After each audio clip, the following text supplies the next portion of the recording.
আসসালামু আলাইকুম রহমতুল্লাহি ওবরাকাতুহ।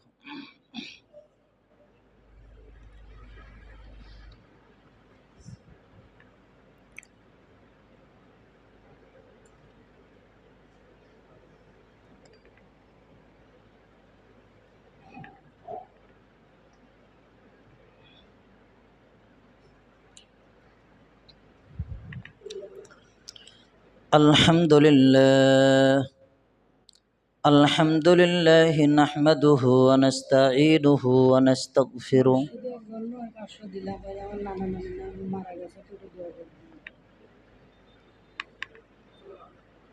মসজিদের জন্য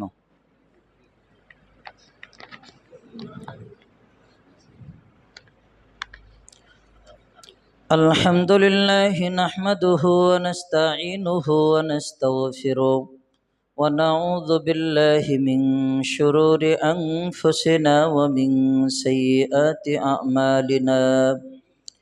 من يهده الله فلا مضل له ومن يضلله فلا هادي له وأشهد أن لا إله إلا الله وحده لا شريك له وأشهد أن سيدنا ومولانا محمدا عبده ورسوله الذي أرسله كافة للناس بشيرا ونذيرا وداعيا إلى الله بإذنه وسراجا وقمرا منيرا. إن الله وملائكته يصلون على النبي يا أيها الذين آمنوا صلوا عليه وسلموا تسليما. সকলেই দরুদ ইব্রাহিম পড়ি। اللهم صل على محمد وعلى آل محمد كما صليت على إبراهيم وعلى آل إبراهيم إنك حميد مجيد. اللهم بارك على محمد وعلى آل محمد كما باركت على إبراهيم وعلى آل إبراهيم إنك حميد مجيد. সমস্ত প্রশংসা মহান আল্লাহ জাল্লা শানুহুর দরবারে, যেই মহান রব্বে করিম আমাদেরকে সুস্থতার নিয়ামত দান করার পাশাপাশি এই ফিতনা ফাসাদের জামানায় আল্লাহর ঘর মসজিদে রবের গোলামি করবার উদ্দেশ্যে আল্লাহ আমাদেরকে কবুল করেছেন। ওই মহান রবের আলিশান দরবারে জবান খুলে আমরা একবার কালিমাতুশ শুকুর আদায় করি, বলি আলহামদুলিল্লাহ। এই যে আসমান, বিশাল বড় সুবিশাল আসমান, এই আসমান কার? আল্লাহর। এই আসমান আল্লাহ তাআলার। অতএব যেই আসমান আল্লাহর, এই আসমানের নিচে যারা বসবাস করে, আল্লাহ এদের জন্য রাজত্ব, এই দুনিয়াতে রাজত্ব কার চলবে? আল্লাহর। না দুনিয়ার মানুষের মন গড়া মতো? আল্লাহ তাআলার রাজত্ব চলবে। যে জমিন আল্লাহ বানিয়েছেন, এই জমিনেও কার রাজত্ব চলবে? আল্লাহর রাজত্ব চলবে। এই সাক্ষীটা ঈমানি সাক্ষ্য। এই সাক্ষ্যটা কিসের সাক্ষ্য? ঈমানি সাক্ষ্য।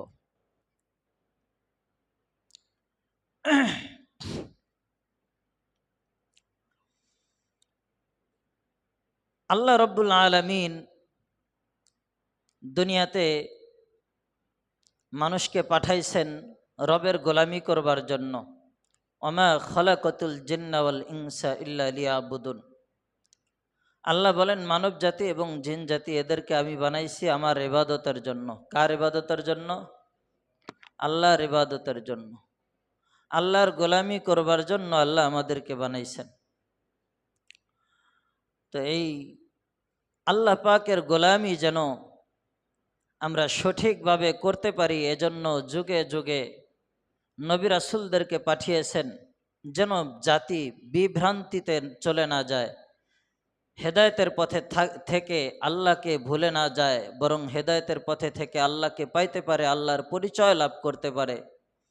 এই কারণে আল্লাহ তাআলা যুগে যুগে নবী রাসূলদেরকে পাঠিয়ে মানুষকে হেদায়েত করেছেন, দ্বীনের সঠিক দাওয়াত মানুষের কাছে, জাতির কাছে পৌঁছে দিয়েছেন।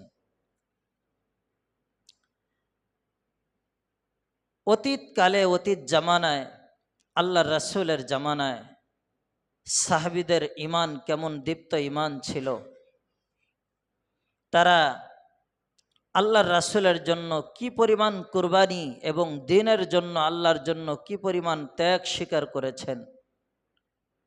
এই ব্যাপারে আল্লাহ তাআলা কোরআনে কারিমে বলেন, ইন্নাল্লাহা আশতারা মিনাল মুমিনিনা আনফুসাহুম ওয়া আমওয়ালাহুম বিআন্না লাহুমুল জান্নাহ ইউকাতিলুনা ফি সাবিলিল্লাহি ফায়াকতুলুনা ওয়া ইউকতালুন ওয়া'দান আলাইহি হাক্কান ফিত তাওরাতি ওয়াল ইনজিলি ওয়াল কুরআন। আল্লাহ রাব্বুল আলামিন কোরআনে কারীমের এই আয়াতের মধ্যে বলেন, ইন্নাল্লাহা আশতারা মিনাল মুমিনিনা আনফুসাহুম ওয়া আমওয়ালাহুম বিআন্না লাহুমুল জান্নাহ। ঈমানদারদের জান এবং মালকে আল্লাহ তাআলা খরিদ করে নিয়েছেন, ক্রয় করে নিয়েছেন। ঈমানদারদের জান এবং মাল আল্লাহ তাআলা ক্রয় করে নিয়েছেন। আল্লাহ বলেন কিসের বিনিময়ে? বিআন্না লাহুমুল জান্নাহ, জান্নাতের বিনিময়ে আমি আল্লাহ তাআলা মুমিনদের জান এবং মাল উভয়টাই কি করছি? ক্রয় করে নিয়েছি। অতএব আমার যে জান, আমার যে মাল, এগুলি আল্লাহ তাআলা ক্রয় করে নিয়েছেন। কিসের বিনিময়ে? আল্লাহ জান্নাত দিবেন এই বিনিময়ে। এমনি এমনি আল্লাহ তাআলা জান্নাত দিবেন না। আমাদের জান এবং মাল আল্লাহ ক্রয় করে নিয়েছেন, যার কারণেই জিহাদ, যুদ্ধ হয়েছে এবং হচ্ছে, বরাবর হবে।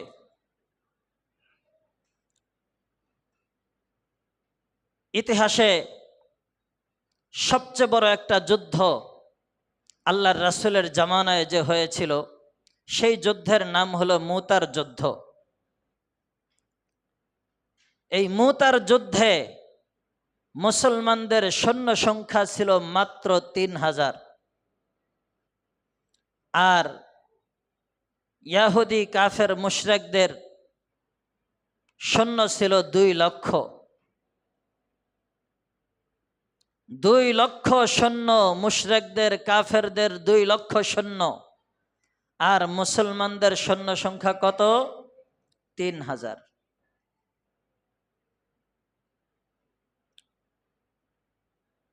ওই জামানায় পারস্য সম্রাট, রোম সম্রাট, যে বাদশাহ ছিলেন, রাজা ছিলেন, তার নাম ছিল হিরাক ইলিয়াস। এই হিরাক ইলিয়াসের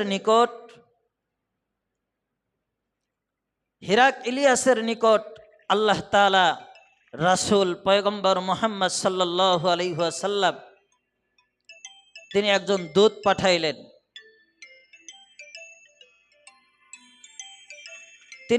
দূত পাঠাইলেন। যাকে দূত করে পাঠানো হয়েছে, তার কাছে একটা পত্র লিখে দিয়েছেন আল্লাহর রাসূল। চিঠির মধ্যে লেখা আছে, হিরাক ইলিয়াস, তোমরা যেই দিন ধর্ম পালন করে আসছো বা করতেছো, এটা সঠিক ধর্ম নয়, এটা আল্লাহর মনোনীত ধর্ম নয়। আমি মুহাম্মদ আব্দুল্লাহ ইবনে মুহাম্মদ, আমি তোমার কাছে চিঠি পাঠাইলাম ইসলাম ধর্ম গ্রহণ করার জন্য। ইসলাম একমাত্র শান্তির ধর্ম, ইসলাম একমাত্র মুক্তির ধর্ম, ইসলামই একমাত্র আল্লাহকে পাওয়ার জন্য যেই ধর্ম, সেই ধর্মের নাম কি? ইসলাম। পত্র পাঠায় দিছে দুধের মাধ্যমে। পত্র হিরাক্লিয়াস হাতে নিয়ে পড়ে সাথে সাথে পত্রটা ছিঁড়ে ফেললেন, মূল্যায়ন করলেন না। পত্র ছিঁড়লেন, যেই দূতকে পাঠানো হয়েছিল তাকে জল্লাদের মাধ্যমে ওখানেই শহীদ করে দেওয়া হয়, কতল করা হয়। এই সংবাদ যখন আল্লাহর রাসূলের নিকট আসে, তখন আল্লাহর রাসূল পয়গম্বর মুহাম্মদ সাল্লাল্লাহু আলাইহি ওয়াসাল্লাম মনে বড় ব্যথা পাইলেন, সহ্য করতে পারলেন না। তখন আল্লাহর রাসূল সকল সাহাবীদেরকে ডাকলেন। মসজিদে নববীতে সকল সাহাবীদেরকে ডাকা হলো। সকল সাহাবীরা যখন একসঙ্গে সমবেত হলেন, মাত্র 3000 সৈন্য এক জায়গায় হয়েছেন। এই 3000 সৈন্য মধ্যে আল্লাহর রাসূল ঘোষণা করলেন 3 জন ব্যক্তির নাম। একজন হলো যায়েদ ইবনে হারেসা রাদিয়াল্লাহু তাআলা আনহু, আল্লাহর রাসূলের পালিত পুত্র। আরেকজন হুজুরের চাচাতো ভাই জাফর ইবনে আবু তালেব। আরেকজন আব্দুল্লাহ ইবনে রওয়াহা। এই 3 জনকে ডাকলেন। প্রথমে ডাকলেন যায়েদ ইবনে হারেসা। কোথায়? আয়না যায়েদ ইবনে হারেসা। যায়েদ ইবনে হারেসা আল্লাহু আকবার লাব্বাইক দিয়ে দাঁড়িয়ে গেলেন আল্লাহর রাসূলের সামনে। এরপরে ডাকলেন আব্দুল্লাহ জাফর ইবনে আবু তালেব। জাফর ইবনে আবু তালেব দাঁড়িয়ে লাব্বাইক বললেন। এরপরে আব্দুল্লাহ বিন রাওয়াহাকে ডাকলেন। আব্দুল্লাহ বিন রাওয়াহা দাঁড়িয়ে লাব্বাইক বললেন, উপস্থিত বললেন। এখনকার জামানায় যদি কোনো মুসলমান এলাকায় মারধর করতে থাকে, তো যেমন কাফের মুশরিক যারা, তারা কিন্তু একত্রিত হয়ে যায়, একজোট হয়ে যায়, একজোট হয়ে যায়। ঠিক আগের জামানায় এমনই ছিল। আল্লাহর রাসূলের সেনা সদস্য মাত্র 3000। আরব আমিরাত, তখন আরবের লোকেরা বলল, মুহাম্মাদের বংশ যেন না থাকে, এজন্য আমরা তোমাকে, রোম হিরাক্লিয়াসকে বলল, তোমরা ভয় পাও না, আমরা আরব থেকে তোমাদেরকে 1 লক্ষ সৈন্য দান করব। আরব তখন 1 লক্ষ সৈন্য দান করছে তাদেরকে। এরপরে হিরাক্লিয়াসের ওখান থেকে 1 লক্ষ সৈন্য, এই 2 লাখ সৈন্য তাদের। আর মুসলমানদের সংখ্যা কত? মাত্র 3000 সৈন্য। যেই 3 জনের নাম আল্লাহর রাসূল উল্লেখ করলেন, এই 3 জন এক জায়গায় যখন কোনো যুদ্ধ হয়, তখন যুদ্ধের মধ্যে সেনাপতি কয়জন থাকে? 1 জন না 2 জন না 3 জন? 1 জন থাকে। নিয়ম হলো কয়জন? 1 জন সেনাপতি থাকে। যুদ্ধ পরিচালনা করার জন্য 1 জন সেনাপ্রধান থাকে। তো ঠিক একই রকম ভাবে আল্লাহর রাসূল 1 জনের নাম উল্লেখ করে নাই, এখানে 3 জনের নাম উল্লেখ করেছেন। মানে এই 3 জন, এরা আল্লাহর রাস্তায় শহীদ হয়ে যাবে, এরা আর বেঁচে ফেরত আসবে না।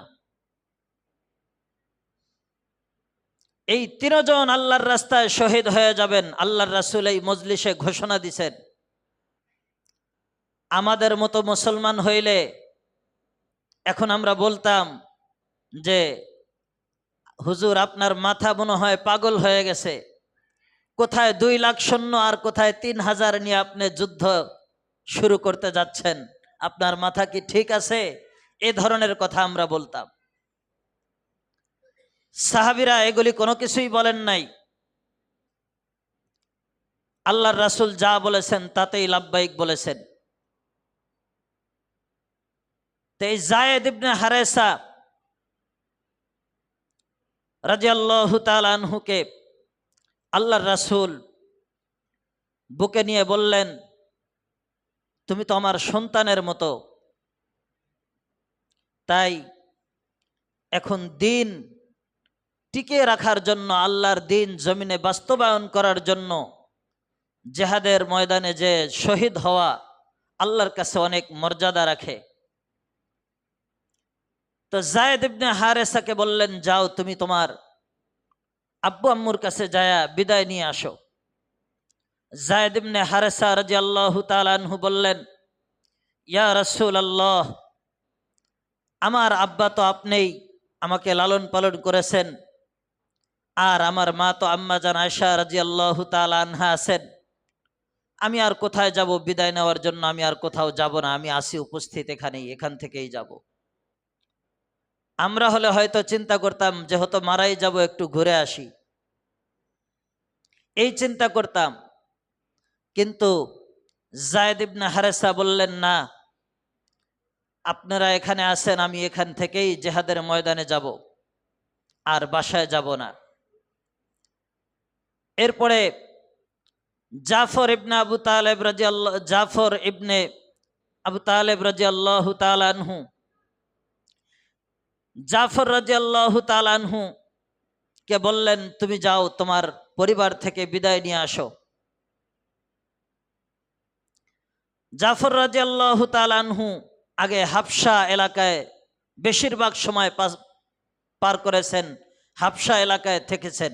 ওখানে মদিনায় আসছেন মাত্র স্ত্রী পরিবারদের সাথে একটু সময় দিবেন, ঠিক এমন মুহূর্তে আল্লাহর রাসূল যুদ্ধের জন্য ডাকছেন। জাফর দৌড়ায় গেলেন বাড়িতে। বাড়িতে গিয়ে দেখেন, স্ত্রীকে ডাক দিলেন, জাওজিহি তালহা আয়ে,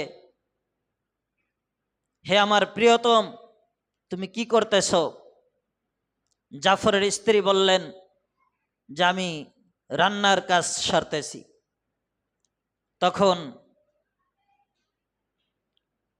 জাফর বললেন, তুমি এদিকে আসো, রান্না বন্ধ করো। জাফর রাদিয়াল্লাহু তাআলা আনহু বললেন যে শোনো,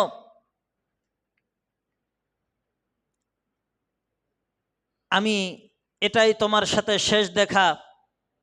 আল্লাহর রাসূল জিহাদের জন্য আমাকে ডাকছেন, 3 জন সেনাপতির নাম ঘোষণা করেছেন, তার মধ্যে আমি দ্বিতীয় নাম্বার।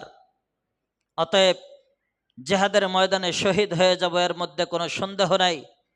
তাই তোমার কাছে আমি বিদায় নেওয়ার জন্য আসছি, আমাকে বিদায় দাও এবং আমার যা ভুল ত্রুটি হয়েছে এতদিনের সংসারে আমাকে মাফ করে দিও।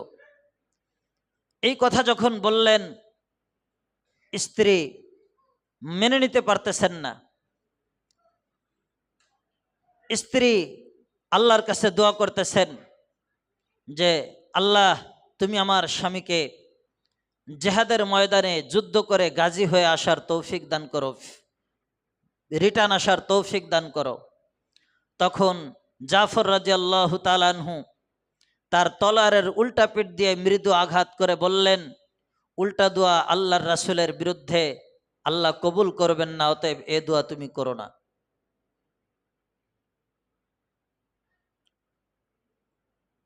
সন্তানগুলি ছোট ছোট বাচ্চা, এরা এসে আব্বাকে বলতেছে, আব্বা তুমি কোথায় যাবে, অনেক দিন পরে আসছো।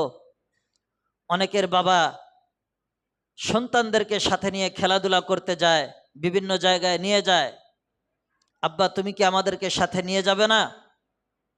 আমাদেরকে নিয়ে কি একটু খেলাধুলা করবে না? এ ধরনের কথা বাচ্চাগুলি জাফর রাদিয়াল্লাহু তাআলা আনহুকে বলতেছেন। তো জাফর রাদিয়াল্লাহু তাআলা আনহু স্ত্রীকে বললেন যে তুমি আমার এই সন্তানগুলিকে আমি যেভাবে আল্লাহর রাস্তায় আল্লাহর দিনকে দুনিয়ায় কায়েম রাখার জন্য জেহাদের ময়দানে শহীদ হওয়ার জন্য যাচ্ছি, আমার সন্তানগুলিকে তুমি ঠিক এইভাবে মানুষ করবে। এই কথা বলে চোখের পানি মুছতে মুছতে সে আল্লাহর রাসূলের দরবারে উপস্থিত হয়ে গেলেন। এরপরে আব্দুল্লাহ বিন রাওহা, আল্লাহর রাসূল বললেন, আব্দুল্লাহ বিন রাওহা তুমি যাও, তোমার পরিবার থেকে তুমি বিদায় নিয়ে আসো। আব্দুল্লাহ বিন রাওহা দৌড় দিয়ে গেলেন বাসায়। বাড়িতে গিয়ে দেখেন ঘরের ভিতরে কোরআনে কারিমের তেলাওয়াত হচ্ছে, গুনগুন শব্দে তেলাওয়াত হচ্ছে। তখন আব্দুল্লাহ বিন রাওহা সালাম দিলেন, আসসালামু আলাইকুম। সালাম দেওয়ার সঙ্গে সঙ্গে স্ত্রী কোরআন শরীফ তেলাওয়াত বন্ধ করে স্বামীর ডাকে সায় দিলেন এবং বললেন, প্রিয়তম আপনি ঘরে আসেন, আপনার জন্যই অপেক্ষা করতেছিলাম। আব্দুল্লাহ বিন রাওহা সবে মাত্র বিয়ে করছে, এখনো বাসর ঘর করেন নাই। এমন অবস্থায় আব্দুল্লাহ বিন রাওহা যখন স্ত্রীর কাছে গেলেন, গিয়ে বিদায় নিলেন, বিদায় চাইলেন, তখন স্ত্রী বলল, আমি হলাম মদিনার সবচেয়ে সুন্দরী নারী, আমাকে বিয়ে করার জন্য কত মানুষ প্রস্তাব দিয়েছে, আপনি আমার সাথে একটু সাক্ষাৎ করে যান। আব্দুল্লাহ বিন রাওহা বললেন যে আমি এই সময় এই মুহূর্তে দুনিয়ার কারো মায়া আমার অন্তরে আসুক এটা আমি চাই না, কারণ এখন যদি আমি তোমার মায়ায় পড়ে যাই তাহলে হয়তো আল্লাহর দ্বীনকে টিকিয়ে রাখার জন্য জিহাদের ময়দানে আমার মন দুর্বল হয়ে যেতে পারে। এজন্য আমি চাই না যে দুনিয়ার কারো প্রতি আমার ভালোবাসা বৃদ্ধি পাক। স্ত্রী বললেন যে শেষবারের মতো আমি আপনার সাথে কোনো ভালোবাসা বিনিময় করব না, আপনি শুধু আমার সাথে একটু দেখা দিয়ে যান, যেন হাসরের ময়দানে আপনাকে অনেক মানুষের মধ্যে আমি আপনাকে স্বামী হিসাবে চিনে নিতে পারি, আল্লাহর জান্নাতে একসঙ্গে মিলতে পারি, সেই তৌফিক যেন আল্লাহ দেন। বলেন আল্লাহু আকবার। কেমন তাদের সাহাবীদের মনগুলা কেমন ছিল, তারা এই ইসলামের জন্য, দ্বীনের জন্য তারা কেমন কুরবানি করেছেন। বাসর ঘর না করে স্ত্রীর কাছে বিদায় নিয়ে আল্লাহর রাসূলের সামনে উপস্থিত হয়ে গেলেন।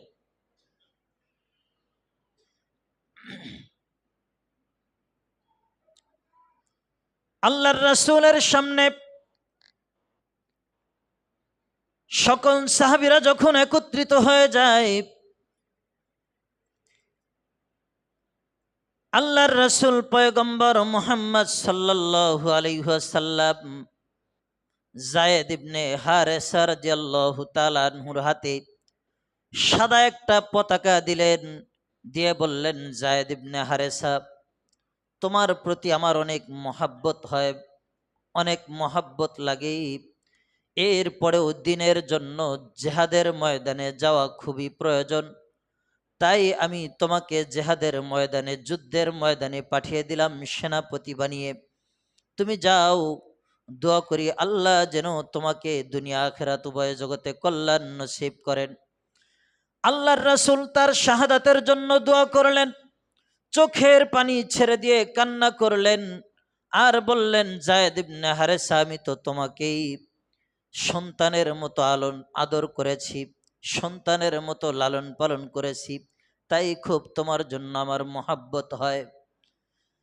জাফর ইবনে তালেব, জাফর রাদিয়াল্লাহু তাআলা আনহু, তাকে আল্লাহর রাসূল বললেন, জাফর তুমি তো ইসলাম ধর্ম গ্রহণ করেছো, আগের ধর্ম ত্যাগ করে তুমি ইসলাম ধর্ম গ্রহণ করেছো, অর্থ সম্পদ দুনিয়া ত্যাগ করে তুমি আমার ইসলাম ধর্ম গ্রহণ করেছ, অতএব তোমাকে আমি অনেক মহাব্বত করি, তুমি আমার চাচাতো ভাই, যাও আল্লাহর রাস্তায় জেহাদের ময়দানে চলে যাও। এভাবে আব্দুল্লাহ বিন রাওহাকেও বুকে টেনে নিয়ে দোয়া করে দিলেন, একসঙ্গে সকলকেই জেহাদের ময়দানে পাঠিয়ে দিলেন। এরপরে জেহাদের ময়দানে যখন সকলেই রওনা করল, মদিনার ইয়াহুদিরা সাহাবীদেরকে ডাক দিয়ে বলল, ও সাহাবীরা শুনে যাও, তোমরা শুনে যাও, আল্লাহর রাসূল যাদেরকে সেনাপতি বানিয়ে পাঠিয়েছেন তাদের ব্যাপারে আল্লাহর রাসূল কি ঘোষণা দিয়েছেন বলে যাও। সাহাবীরা বললেন, আল্লাহর রাসূল ঘোষণা দিয়েছেন, তিনজন সেনাপতি আল্লাহর রাসূল বানিয়ে দিয়েছেন, এই তিনজনের একজনও জেহাদের ময়দান থেকে ফিরে আসবে না, তিনজনই আল্লাহর রাস্তায় শহীদ হয়ে যাবে। মদিনার যারা পণ্ডিত ছিলেন, মদিনার যারা গণক ছিলেন, তারা বললেন, হ্যাঁ ঠিকই বলেছে, এরা শহীদ হয়ে যাবেই। মুসলমানদের এই সাহস দেখে সকলেই অবাক হয়ে গেল, সকলেই অবাক হয়ে গেল। জেহাদের ময়দানে যখন গেছে, জেহাদের ময়দানে যাওয়ার পরে সাহাবায়ে কেরাম রাদিয়াল্লাহু তাআলা আনহু দেখেন, তাদের 1,00,000 সেনা উপস্থিত হওয়ার কথা ছিল রোম সম্রাটের, সেখানে দেখা যায় যে তারা নীরবে আরো 1,00,000 সৈন্য মোতায়েন করেছে। 2 জায়গায় তাঁবু টানিয়েছে, 1,00,000 করে 2,00,000, 2 জায়গায় তাঁবু টানিয়েছে। সাহাবীরা ময়দানে গিয়ে একটু হতভম্ব হয়ে যায়। এরপরে সাহাবীরা এক জায়গায় বসে তারা পরামর্শ করতে লাগলো, এই অবস্থায় কি করা যায়, চিন্তা করা দরকার। কোথায় 2,00,000 সৈন্য আর কোথায় মাত্র 3,000 সৈন্য। এই 3,000 সৈন্য হতবিহ্বল হওয়ার কারণে এরা বলতে লাগলো একে অপরকেই, আল্লাহর রাসূলের কাছে কি পয়গাম পাঠানো যায় নাকি, যে আমরা এখন কি করব, এই 2,00,000 সেনার সৈন্যের সঙ্গে আমরা কি যুদ্ধে লিপ্ত হব কিনা। তখন হঠাৎ করে আব্দুল্লাহ বিন রাওহা দাঁড়িয়ে গেলেন। আব্দুল্লাহ বিন রাওহা দাঁড়িয়ে বললেন, তোমরা কি বলো না বলো, আল্লাহর রাসূল আমাদেরকে জিহাদের ময়দানে পাঠিয়েছেন, তাদের পক্ষে যদি 10,00,000 বা 3,00,000 ঊর্ধ্বেও সেনা মোতায়েন করে, সৈন্য মোতায়েন করে, এরপরেও আমরা এই জিহাদের ময়দানে অংশগ্রহণ করব। কারণ আমাদের দুটি লাভ, 1 নাম্বার হচ্ছে আমরা যদি জিহাদের ময়দানে যুদ্ধ করতে করতে যদি মারা যাই, তাহলে আল্লাহ তাআলা আমাদেরকে শাহাদাতের মর্যাদা দান করবেন, আল্লাহ তাআলা আমাদেরকে সৌভাগ্যের নিয়ামত দান করবেন। আর যদি যুদ্ধ করে আমরা বেঁচে যাই, তাহলেও আমরা গনিমতের মালগুলি পেয়ে যাব। অতএব আমরা আমাদের 2 দিক থেকে লাভ। আমাদের মন তোমরা ভেঙ্গে ফেলে দুর্বল করে দিও না, কারণ তোমরা সকলেই প্রস্তুতি নাও আমাদের লাভ 2 দিক থেকে, এ কারণে তোমরা মন ভেঙ্গে দুর্বল করে দিও না। আব্দুল্লাহ বিন রাওহার এই বক্তব্য শোনার কারণে সব সাহাবীগুলি একমত হয়ে গেল, একমত হয়ে বলল, হ্যাঁ আমির ঠিক কথা বলেছেন, আমরা 3,000 সৈন্য এখানে আছি, একজন সৈন্য বাকি থাকা অবস্থায় যতক্ষণ পর্যন্ত আমরা যুদ্ধে জয়ী না হব, ততক্ষণ পর্যন্ত মুতার প্রান্ত থেকে আমরা আর মদিনায় ফিরে যাব না। ইরাদা করলেন, ইরাদা করে প্রস্তুতি গ্রহণ করলেন। সব সাহাবীরা একমত হয়ে গেলেন। যায়েদ ইবনে হারেসা রাদিয়াল্লাহু তাআলা আনহু বললেন, আমার হাতে পতাকাটা দিয়ে দাও। সর্বপ্রথম সেনাপতি যায়েদ ইবনে হারেসা রাদিয়াল্লাহু তাআলা আনহু পতাকাটা হাতে নিয়ে সামনের দিকে এগিয়ে গেলেন। ক্ষিপ্ত বেগে ঘোড়ার পিঠে উঠে যুদ্ধ করতে করতে কাফেরদেরকে এক পর্যায়ে কচু কাটার মতো যেদিক দিয়া যায় যায়েদ ইবনে হারেসা ওই দিক দিয়ে কাটতে কাটতে একেবারে কাফেরদেরকে জাহান্নামে নিক্ষেপ করে এইভাবে সামনে আগাইতেছে। এবার কাফেরদের যে সৈন্যগুলা ছিল এরা চিন্তা করলো আমরা কি ভাবলাম আর কি হচ্ছে, এইভাবে যদি চলতে থাকে তাহলে তো এরা জয়ী হয়ে যাবেই। অতএব তারা একসঙ্গে যায়েদ ইবনে হারেসা রাদিয়াল্লাহু তাআলা আনহুকে একসঙ্গে তারা একত্রে আঘাত করতে লাগলো। এক পর্যায়ে যায়েদ ইবনে হারেসা রাদিয়াল্লাহু তাআলা আনহু শাহাদাত বরণ করলেন, মৃত্যু হয়ে গেল। যায়েদ ইবনে হারেসা রাদিয়াল্লাহু তাআলা আনহু কালিমার পতাকাটা এবার জাফর রাদিয়াল্লাহু তাআলা আনহুর কাছে দিলেন। জাফর রাদিয়াল্লাহু তাআলা আনহু পতাকাটা হাতে নিলেন, হাতে নিয়ে বীর বিক্রমে যুদ্ধ করতে করতে কাফেরদের ভিড়ের মধ্যে ঢুকে পড়লেন। কাফের মুশরিকদের ভিড়ের মধ্যে ঢুকে গিয়ে যুদ্ধ করতেছেন। যুদ্ধ করতে করতেই এক পর্যায়ে কাফেরদেরকে অনেক আঘাত করলেন, অনেক কাফেরদের সৈন্যদেরকে মারলেন, জাহান্নামে পাঠাইলেন। এক পর্যায়ে কাফেরদের এক সৈন্য একসঙ্গে ঘেরাও করে জাফর রাদিয়াল্লাহু তাআলা আনহুর ডান হাতটা এক কোপে কেটে ফেলে। এ পর্যায়ে ইসলামের যেই পতাকা, সাদা পতাকা আল্লাহর রাসূলের দেয়া ছিল, পতাকাটা জাফর রাদিয়াল্লাহু তাআলা আনহু মুখের মধ্যে নিলেন। মুখে নিয়ে দাঁত দিয়ে কামড় দিয়ে আঁকড়ে ধরলেন আর বাম হাতে জেহাদ করতে লাগলেন। বাম হাতে কাফেরদের সঙ্গে যুদ্ধ করতে করতেই বাম হাত দিয়েও অনেক কাফের মুশরিকদেরকে দুনিয়া থেকে বিদায় করে জাহান্নামে পাঠাইলেন। এরপরে বাম হাতটাও কাফেররা কেটে দিল। জাফর রাদিয়াল্লাহু তাআলা আনহুর ডান হাতও কেটে গেছে, বাম হাতটাও কেটে ফেলছে। এক পর্যায়ে জাফর রাদিয়াল্লাহু তাআলা আনহুর ডান পা এবং বাম পা দুনো পা কেটে ফেলছে। জাফর রাদিয়াল্লাহু তাআলা আনহুর ডান হাত নাই, বাম হাতও নাই, বাম পা নাই, ডান পা নাই, সবগুলি কেটে ফেলছে। এক পর্যায়ে গিয়ে জাফর রাদিয়াল্লাহু তাআলা আনহুর কাল্লাটাকে দ্বিখণ্ডিত করে ফেলল। এরপরে আব্দুল্লাহ বিন রাওহা রাদিয়াল্লাহু তাআলা আনহু আসলেন। এসে জাফর রাদিয়াল্লাহু তাআলা আনহু বললেন, ভাই আব্দুল্লাহ বিন রাওহা, তুমি আল্লাহর নবীর কাছে সাক্ষ্য দিবে, গিয়ে বলবে জাফর রাদিয়াল্লাহু তাআলা আনহু শেষ পর্যন্ত ইসলামের পতাকা জমিনে পড়তে দেয় নাই। ইসলামের পতাকা দাঁত দিয়ে, মুখের দাঁত দিয়ে কামড়ে আঁকড়ে ধরে রেখেছে, শেষ পর্যন্ত ইসলামের পতাকা সে মাটিতে পড়তে দেয় নাই। আল্লাহর রাসূলের কাছে বলবে, জিবরিল আলাইহিস সালাম আল্লাহর রাসূলের কাছে আসলেন, এসে বললেন, ইয়া রাসূলুল্লাহ, আপনার 3000 সৈন্য 2 লক্ষ কাফেরদের বিরুদ্ধে, 2 লক্ষ মুশরিক সেনাবাহিনীদের বিরুদ্ধে লড়াই করতেছে, আপনি একটু সচক্ষে দেখেন। আল্লাহ তাআলা তার সামনে থেকে পর্দা সরিয়ে দিল।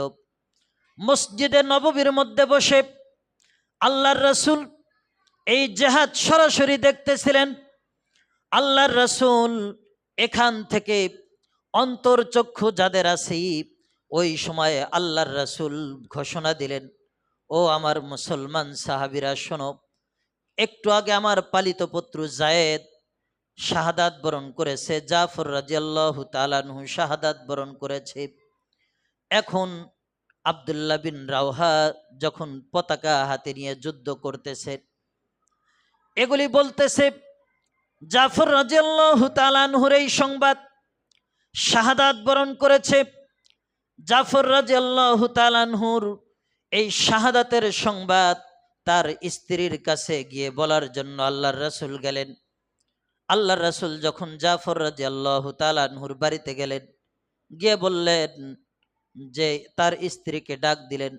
তার ছোট ছোট সন্তানগুলি এসে বলল, ইয়া রাসূলুল্লাহ, আমার আব্বার কি খবর? আমার আব্বা কি চলে আসছে নাকি? আমার আব্বা কোথায়? তার কি অবস্থা? ছোট ছোট বাচ্চাগুলি যখন এভাবে জিজ্ঞেস করতে